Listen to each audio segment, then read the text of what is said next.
Gue sih kalau gue sebagai mantan pelatih ya, kalau gue suruh pemain gue jam 7 datang, mereka datang 11. Ya. Gue sanksi tuh mending gak usah main. Itu Mainin tim kedua aja tuh. Coach, City mendadak 2 kali kalah beruntun ya. Ini ada apa ya? Udah salah jual pemain atau salah rekrutmen atau kombinasi dari itu? The problem dengan Chelsea, mereka itu sering rombak bolak-balik. Di sini kita lihat untung itu karena banyak pemain yang kita nggak kenal itu dijual. Itu dari pemain yang 2 tahun lalu 1 miliar mereka keluar. Itu benar-benar Chelsea keteteran. 2-0 lawan Fulham. Babak pertama itu keteteran Chelsea. Nggak segampang itulah. Tapi Fulham kan memang bagus, Coach. Enggak lah. Minimal bisa nahan MU, maksud gue gitu. Ya, itu MU-nya bapuk, bukan Fulhamnya bagus. Itu yang gue tunggu.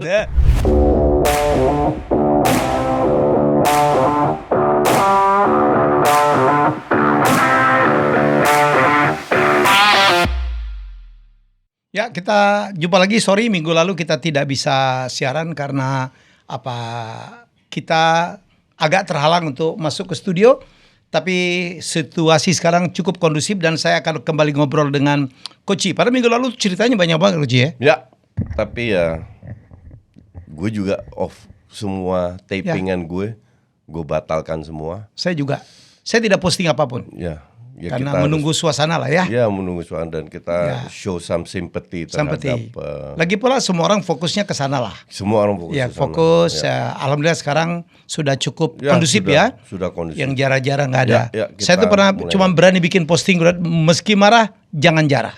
Ya. Iya dong. Ya. Dan dihubung-hubungkan dengan etnis lagi. Come on. Kenapa kita harus setback lagi? Coach, kemarin akhirnya Arsenal kalah dengan Liverpool. Satu pertandingan yang sangat saya nikmatin, keren loh. Ya walaupun kalah, Arsenal tuh keren mainnya. Keren di babak pertama.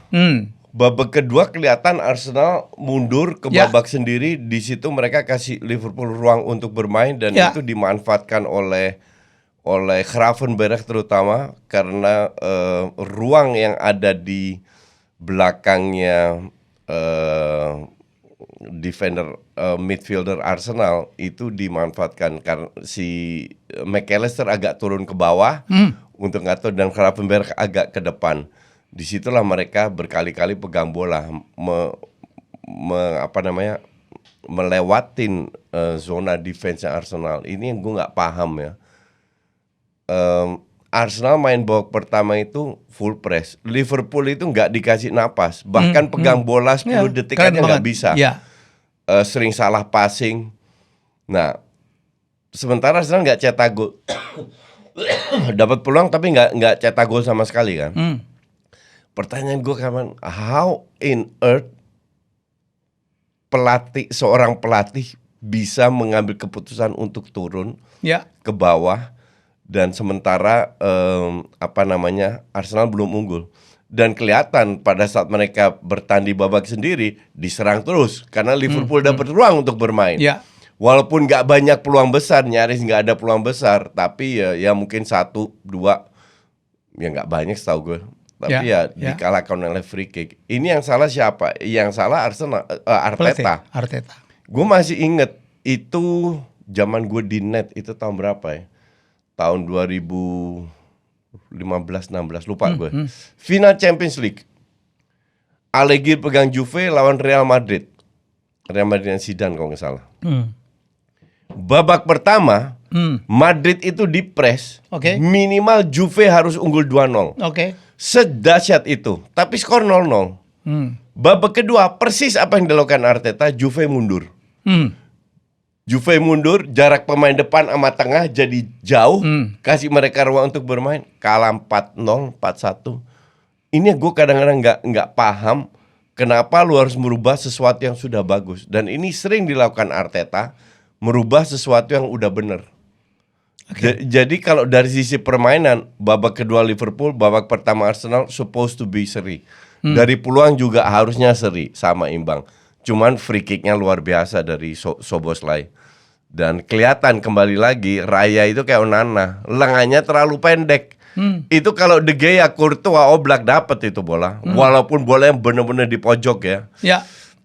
Raya arahnya udah ke sana, dia udah lompat, udah berikan segalanya, tapi memang just too short. gitu aja. Jadi it's okay kalah 1-0 dengan cara begini ya. Bukan pemainnya tapi lebih ke Artetanya. Lebih kepada strategi dong ini ya. Strategi, Yang blunder, salah. Ya, definitely blunder. Ya. Ruang yang counter attack yang mereka harapkan nggak dapat. Tapi ada berapa plus point yang gue lihat. Satu, Madueke mainnya keren. Walaupun Kerkes keren banget mainnya, tapi Madueke tuh bagus banget mainnya. Kedua, Eze sudah bisa bermain dalam 20 menit yang dia main, dia menunjukkan bahwa ini pemain yang punya added value. Gyökeres juga ya. Gyökeres nggak begitu kelihatan, itu dikantongin sama Konate. Secara fisik aja kalah. Pemain kayak Gyökeres, Šeško, Ekitike itu butuh waktu. Kelihatan banget mereka nggak bisa ngikutin pace-nya Inggris. Ya. Ekitike juga berusaha bekerja keras tapi nggak kelihatan juga. Gyökeres sama nggak kelihatan. Tapi ya it's okay lah. Yang penting mereka sekali-kali cetak gol nanti kalau udah kuat, udah nyaman. Terutama fisik kalah Gyökeres. Bener-bener dalam 3 match dia bermain fisiknya Tapi kalah. dia udah menciptakan cukup banyak gol ya coach. 2 gol. Dua 2 gol, gol ya. dalam Ya. 1 pertandingan. Ya. Tapi 2 pertandingan dia nggak cetak gol dan it's okay karena sekali lagi adaptasi sama kayak Šeško. Adaptasi dulu. Dia dapat bola atas emang tinggi banget tuh lompatnya itu. Betul. Cuman headingnya nggak terlalu bagus dan nggak kelihatan lah. But that's okay. Ya. That's okay. Coach, City mendadak 2 kali kalah beruntun ya. Ini ada apa ya? Udah salah jual pemain atau salah rekrutmen Enggak. atau kombinasi dari itu? Kalau kita bandingkan 4-5 tahun yang lalu, ini tim satu level di bawah itu. Bener satu Coachnya level. tetap sama ya. Iya. Pemainnya tetap melakukan Ya, penggantian-penggantian. sekarang tergantung seberapa bisa ini pemain beradaptasi. Gue dengan tim ini, gue nggak yakin. Dulu 4-5 tahun yang lalu kalau City ketemu Arsenal, Ya. calculated loss. Sekarang Udah terbalik. pasti kalah. Sekarang terbalik. Tinggal tunggu kalahnya berapa gol. Ya. Tahun lalu Arsenal udah ngobok-ngobok City, udah mulai kelihatan karena Betul, tahun lalu City jelek banget ya. Ya. Dan gue bilang mereka belum recover. Dengan segala respect untuk Reinders, waktu dia match pertama main bagus banget, ya kan? Gue bilang, gue sangat jarang lihat Reinders main kayak begini. Ya. Bener-bener bagus banget. Apa yang terjadi 2 match kemudian nggak kelihatan. Reinders memang seorang pemain bola yang oke lah, yang oke. Yang butuh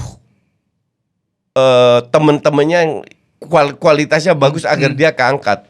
Ya. Tapi gue nggak ngelihat selain Rodri, gue nggak ngelihat temen-temennya ya Rodri Haaland lah.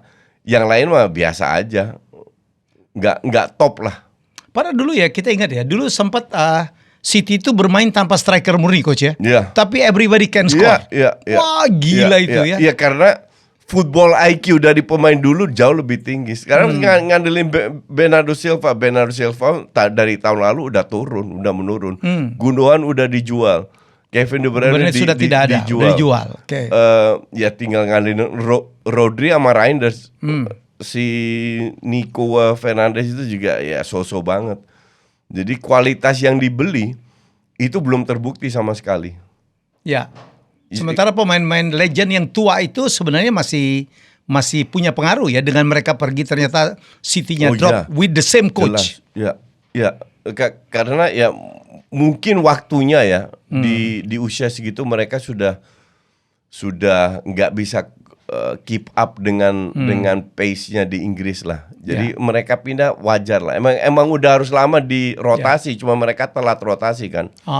Harusnya pemain-pemain yang sekarang itu tahun lalu bermain sehingga mereka menjadi cadangan atau 2 tahun yang tinggal lalu naik, ya. tinggal nanti diganti. Tapi mereka telat regenerasi dan ya you have to face the truth. Ya.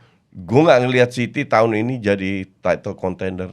It's between. Tapi mereka dapat kiper yang bagus sekali, Donnarumma. Ya mungkin kalau Donnarumma bisa memberikan percaya Kontribusi, diri ya, lagi ya. kepada pemain belakangnya dan dia bermain luar biasa, mungkin pada saat percaya diri naik mereka bisa develop, mungkin bisa menjadi title contender lagi. MU akhirnya menang coach dalam satu game yang saya pikir nggak terlalu convincing gitu. Gue bilang penalti itu is too easy. Terlalu gampang. memang ditarik dan kelihatan banget pas ditarik itu di luar. Ya. Gue nggak ngerti juga. Jatuhnya memang di dalam. Jatuhnya di dalam tapi ditariknya di luar. Oke. Harusnya itu nggak bukan penalti. Cuman gue nggak tahu lagi apa namanya, entah itu sah atau enggak. It's okay lah. I mean, wasit juga manusia, mereka bikin kesalahan, forget it. MU dapat penalti, cetak gol, menang. Apakah MU layak menang? Enggak. Lebih seri masih oke. Lawannya Burnley loh. Dan pada saat peluit beli di kandang lagi. Iya, pada saat peluit selesai seolah-olah mereka menang Piala Dunia. Separah itu MU sekarang. Bener-bener ya. Dan kalau kita lihat mimiknya Amorim, mau gol nggak gol, dia udah hopeless. Flat. Dan dia udah marah, coach. Iya, karena ingat banget kelihatan banget dia nggak happy. Waktu kalah di Piala Carabao itu ya, lawan tim ya, gue nyebutnya nggak mau le. Itu Liga 4 tuh, coach. Liga 4. Dia bilang bahwa besoknya dia minta jam 7 datang semua dan pemainnya tidak datang. Dia bilang dia udah mulai marah. Oh iya, pemainnya tidak datang jam 11. Gitu udah ada mulai begitu tuh. Sehingga ada rumor kalau kalah lagi saya pikir Amorim akan dipecat. Ya, akan dipecat gitu. Dan sehingga muncul ya kandidat-kandidatnya. Lu tahu kandidat yang paling yang lucu tuh. Mourinho disebut. Udah gila kalau. Ya, terus Solskjaer disebut. Ya, Gareth Southgate disebut. Dan yang paling menarik itu adalah Zidane walaupun dengan kondisi. Zidane nggak akan lah. Zidane nggak akan. Zidane akan incer kursi pelatih nasional timnas Prancis yang akan ditinggalkan oleh Deschamps next year. Confirm itu ya. Nggak mungkin dia mempertaruhkan nama besarnya untuk melatih MU yang lagi terpuruk. Ya. Nggak tahu, diperbaikin apapun, ganti pelatih nggak bagus, ganti pemain nggak bagus, buang pemain toksik, tetap tidak bagus gitu. Gue sih kalau gue sebagai mantan pelatih ya, kalau gue suruh pemain gue jam 7 datang, mereka datang 11. Gue sanksi tuh mending gak usah main. Mainin tim kedua aja tuh. Serius, ini masa disiplin loh. Tapi dia perlu menang, coach. Iya. Enggak, dia harus ngomong sama manajemen. This is unacceptable, nggak profesional. Gua akan mainkan tim kedua. It doesn't matter. Sekali aja biar pemain sadar bahwa kalau disiplin udah mulai dilanggar, you're not going anywhere. Maka dia bilang kan sempat ada statement dia kesel banget dengan para pemain. Para kita semula pikir dia bisa kontrol ruang ganti ya, ternyata tidak gitu.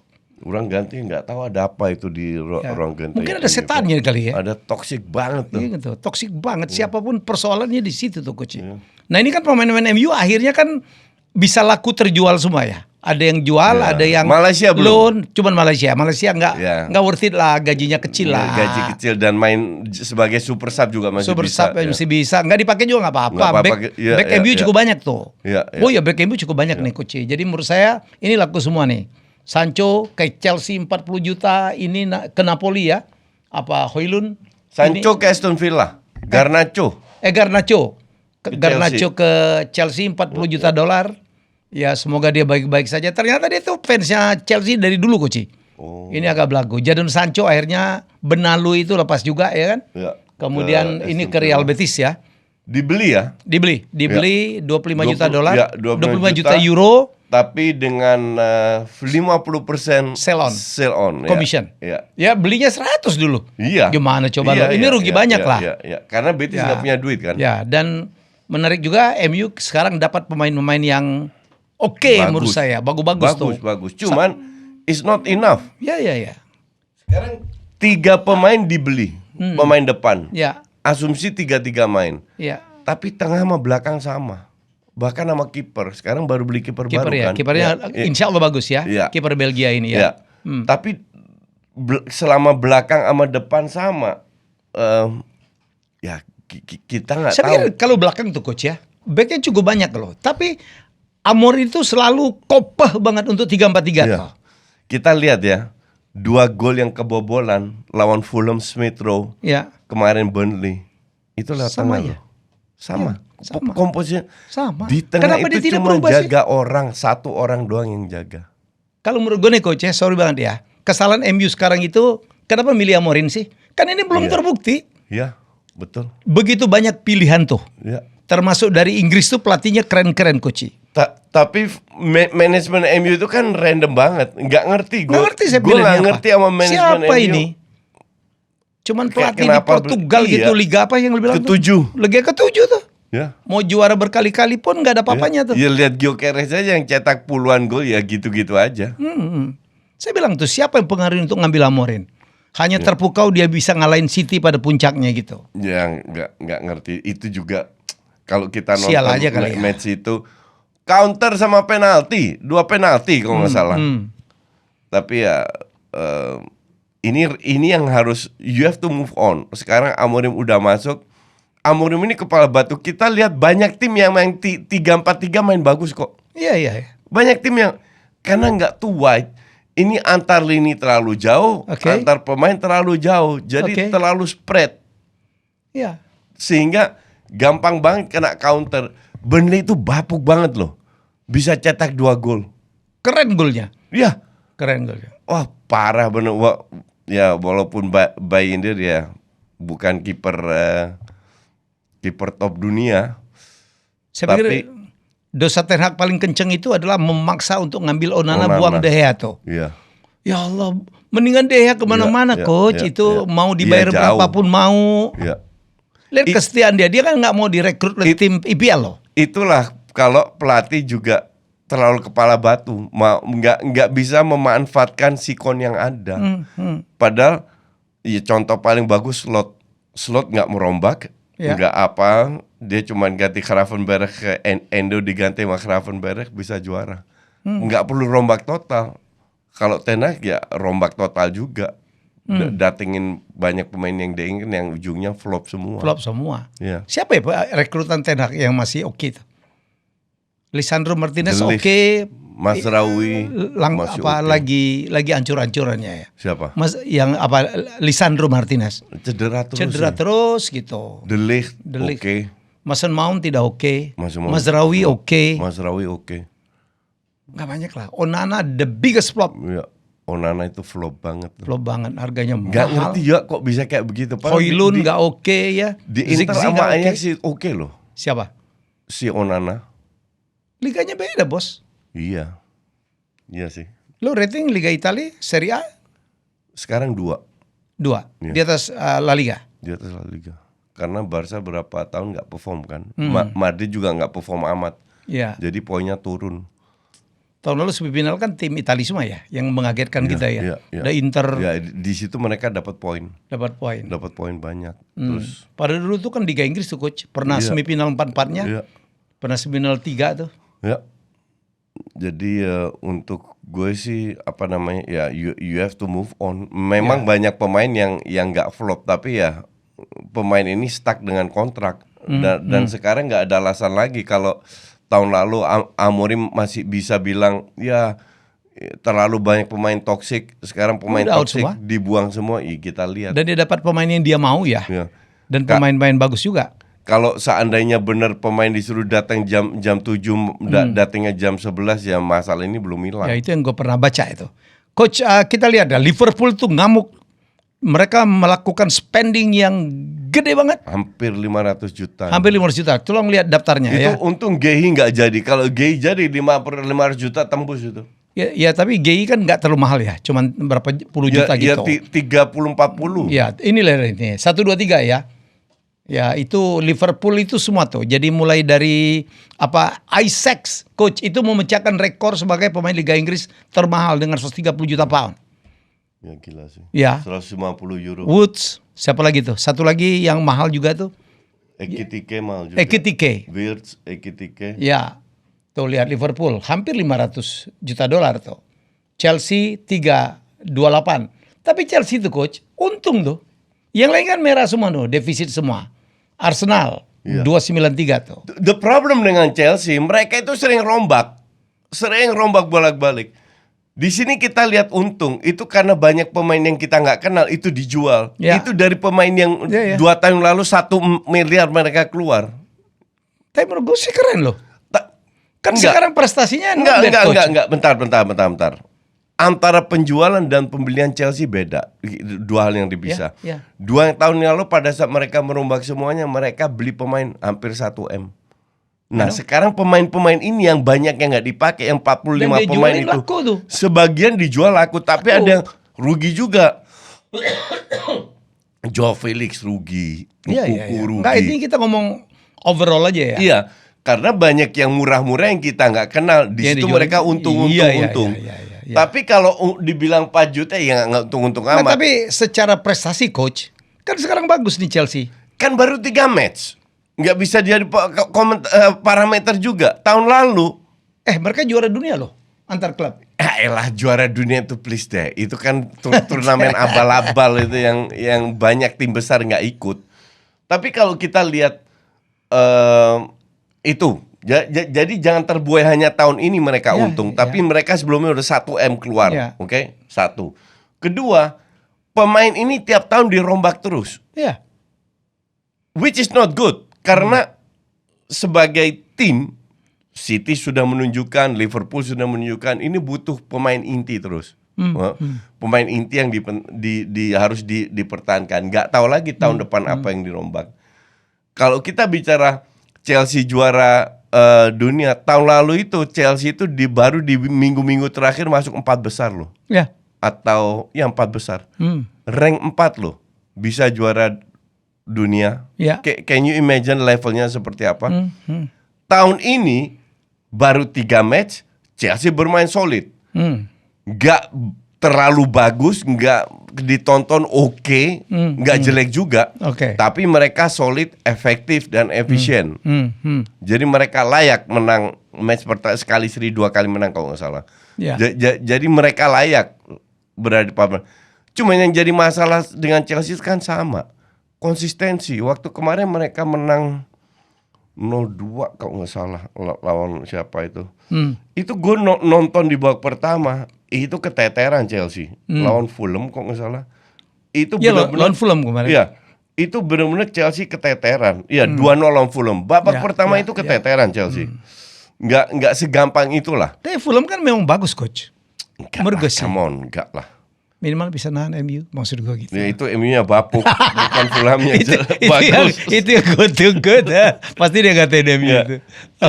Chelsea nggak jelek mainnya, sama sekali nggak. Dan mereka itu sekarang di rank 2, 3 kali main, 2 kali menang, sekali seri. Arsenal cuma 1 poin, 2. Arsenal, Spurs, Everton, Sunderland, Bournemouth semua 2 kali menang.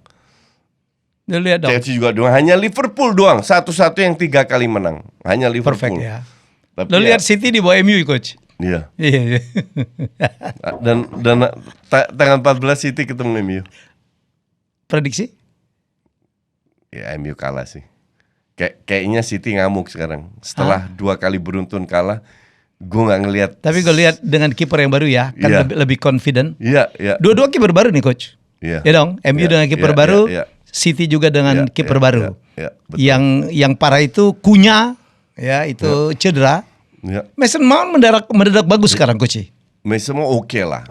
Iya kan. Punya kontribusi bagus dibanding tahun lalu, masih oke lah. Saya pikir udah tiba saatnya Amorim memainkan Benjamin Sesko dari awal tuh mungkin ya. Gue juga bingung kenapa dicadangin. Dia harus main dari awal. Karena dia harus gain percaya diri kan. Ya. Kalau nggak main dari awal gimana bisa dapat percaya diri? Saya berharap Mainu juga jadi bagus ya. Saya nggak tahu kenapa Amorim nggak suka Mainu ya. Gue nggak tahu.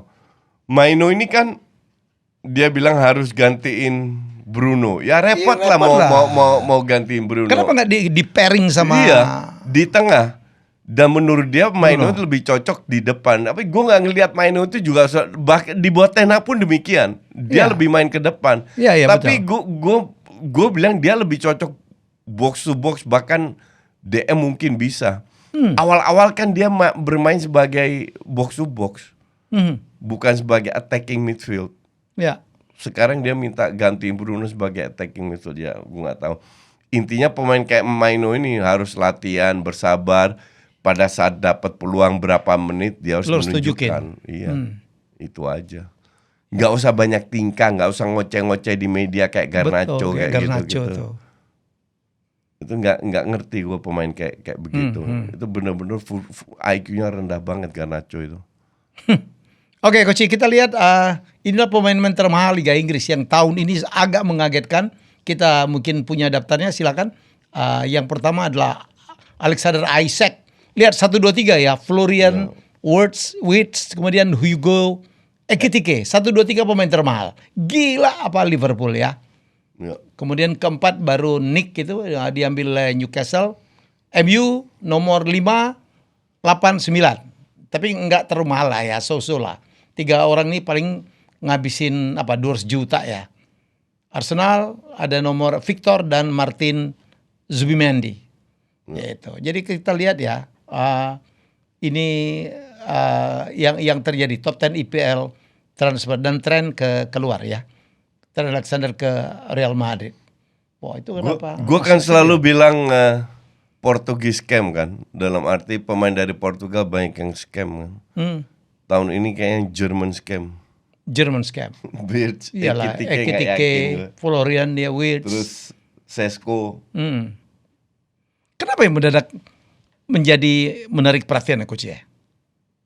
I don't know. Ekitike is too expensive. Kalau kita Bundesliga, Bundes juga kan nggak bagus-bagus amat ya prestasinya ya. Biasa aja. Biasa Itu aja. kan digendong sama Munchen. Munchen Dortmund. Ya sekali lagi ini masih baru ya 3 match ya. Ya. Ekitike untung masih cetak gol. Ya. Tapi kalau dia nggak cetak gol 5 match beruntun mulai ngoceh. Tapi gue lihat mainnya bagus kemarin Coach. Birch ya bekerja keras. Birch selalu bekerja keras. Tapi ya apakah lu beli pemain 125 juta untuk bekerja keras doang? Kan enggak, you expect goal. Ya. Itulah kenapa feeling gue Slot paham. Itulah kenapa Isak masuk. Jadi golnya itu dari Isak bukan dari Birch. Birch Mahal lebih banget Coach. membantu untuk Pantes nggak 130 ya? Enggak. Overpriced menurut gue sih. Enggak. Iya kan? Overpriced banget. Overpriced. Ini kan kembali lagi hukum marketing kan, supply and demand. Demand tergantung kebutuhan posisi juga ya. Kalau Newcastle nggak mau beli barang ya lu. Coach dulu ingat nggak kita di tahun berapa? Tahun lalu ya kita krisis penjualan striker bagus. Ya. Tahun ini tuh tahunnya striker loh. Iya. Ya kan tahunnya striker. Semua striker bisa berpindah gitu. Iya. Cuman nggak ada striker yang meyakinkan. Sampai sekarang. Sampai sekarang nggak ada. Nggak ada yang lapar gol banget ya. Iya. Nggak ada yang langsung bermain bagus Yunin. Nggak ada. Gue ngelihat Mbimo menurut gue sih menunjukkan kelasnya lumayan Coach. Iya, cuman the problem dengan Mbimo dia kurang dapat dukungan. Ya. Nggak dari pemain tengahnya, nggak dari temannya. Tengahnya MU saya pikir ya. Mainu tidak bisa diapain, Casemiro up and down ya. Iya. Mason Mount itulah seperti gue bilang, ini tim yang pemain-pemain ini bawa MU tahun lalu ke rank 15 loh. Karena pemain tengah, pemain belakang nggak diganti kan. Hanya pemain depan yang diganti. Apakah itu cukup? Gue rasa nggak. Naik peringkat iya, tapi untuk main di Eropa pun susah gue bilang. Ya.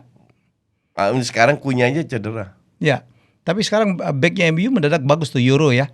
Yang dulu diragukan, sekarang tahun ini saya pikir keren banget bagus tuh. Ya. De Ligt main bagus gitu. Ya, Luke Shaw asal tidak cedera selalu bagus. Ya, tinggal nunggu cederanya kapan Coach? Dan you believe or not, 3 mantan pelatih MU dipecat bersamaan. Beruntun. Almost the same day. Mulai dari Ten Hag. Yang ridiculous sih Ten Hag. Saya pikir terlalu cepat juga mecat dia. Ya iyalah 2 hari 2 match doang. 3 match. 3 match itu dengan Copa. Dengan Copa ya. Di Bundesliga cuma 2 match. Ya. Kan insane gitu loh. Ya. Setengah pemain penting ya pergi itu ya. dijual. Ya. Datang pemain baru yang kualitasnya, dan pemain ini yang baru-baru ini karena kualitasnya mediocre harus adaptasi dong. Ya. Belum apa-apa udah dipecat. Ini sakit nih Leverkusen bener-bener. Ya. Dan Solskjaer baru dipecat oleh Besiktas. Dan Mourinho dipecat oleh Fenerbahce. Karena nggak lolos. Nggak lolos champion. Ya, kalah sama Benfica. Jadi ya itulah. Jadi betapa hancurnya ya pelatih-pelatih MU pengganti Alex Ferguson. Ya betul. Ya. Moyes masih sih. Moyes masih. Everton ya. Moyes itu siapa ya? Moyes itu ngelatih apa sih sekarang? Masih Everton kali. Gonta-ganti terus. Iya. Pelatih mediocre ganti Sir Alex. Dan itu Alex Ferguson yang ngusulin. Iya. Betul. Rangnick aja saya nggak tahu di mana tuh. Rangnick masih di timnas ya? Masih timnas Austria. Iya, timnas Austria. Oke. Coach, thank you banget. Kita udah ngobrol ya, hampir 30 menit. Ya. Terlalu dini juga untuk kita meramal-ramal ya. Iya. IPL baru Kita 3 nggak game. bisa menilai Ya. pemain juga. Ya. Ini kayak Liam Delap-nya Chelsea udah cedera lagi. Iya. Jadi Jackson dijual, Gio ditarik kembali, nggak jadi di loan. Jadi kita nggak bisa menilai Ya. pemain Sesko, Ekitike, Gio Keres, semua Wirtz masih terlalu dini. Ya. Cuman so far selama 3 pertandingan, 3 match ini belum ada yang meyakinkan. But that's okay, kita tunggu aja. Liga Italia sekarang agak banyak ceritanya Coach ya. Inter kalah kemarin lawan Udinese. Padahal ya mereka ngotot banget tuh kemarin Inter main, gue nonton. Juve yang mulai bangkit lagi. Vlahovic cetak gol, golnya Cetak keren gol. loh, heading. Gue tahu itu lo berapa kali minta Vlahovic pindah ke Arsenal kan ya? Ya, Ngarep.com. ya itu Dan dia nggak pindah-pindah. ya Arteta tolol. Ya, kenapa nggak ngambil dia? Itu kemarin karena sepak bola kembali lagi. Hari Sabtu itu gue nonton 6 pertandingan. And then? Dan 6-6 itu lumayan. Barca contoh Barcelona. Barca itu 1-1 kan. Harusnya kalah itu. Kipernya save 3, big save. Kena counter. Harusnya kalah itu Barca. Lagi drop aja, lagi jelek. Terus Juve gue nonton. Newcastle itu Aston Villa diobok-obok sama Palace. Tapi Crystal Palace itu tim kuda hitam Coach. Ya. Kuda hitam ya. Ya. Terus Leeds Castle, gue nonton banyak banget lah match. Happy aja gue. Real Gue nggak sempet nonton. Nonton 1 babak, menang 2-1, tapi Real oke lah, masih dalam transisi juga. Real oke, cuma Viniciusnya aja egois. Walaupun dia cetak gol, dia cetak gol. Mbappe yang agak suwe, ada 3 gol dianulir karena offside dan memang offside. Tapi ya is good nonton bola lagi. Seru lah ya. Beruntun. Ya di rumah lah, kita banyak di rumah work from home gitu ya. Iya. Dalam situasi kayak gini mungkin menonton sepak bola adalah salah satu hiburan. Oh ya, for sure. That's why, karena itulah kenapa gue nggak bikin video sama sekali karena sikon, tapi sekarang udah kondusif. Gue tunggu 2 hari. Ya. Jadi mulai besok gue bikin video lagi buat itu. Oke Coach, thank you. Oke, thank you. Salam sepak bola, tetap semangat. Sekarang kita lihat semua liga termasuk Indonesia pun lagi seru-serunya ya. Persija lagi leading, Persib Gue ngikutin. Ya. Persija lagi dahsyat kalau nggak salah. Ya lagi dahsyat tuh. Tapi Persib kemarin ya selalu Persib itu Persib datengin. nggak bisa kita remehin ya. Apalagi sponsor dia paling siap juga gue lihat ya. Ya jadi oke, kita nikmatin aja terus. Sebentar kita selalu berdoa Indonesia akan makin baik ya. Ngapain ribut-ribut? Capeklah ribut-ribut ya. Kita jumpa lagi dengan saya dan Coach dalam episode selanjutnya. Bye bye.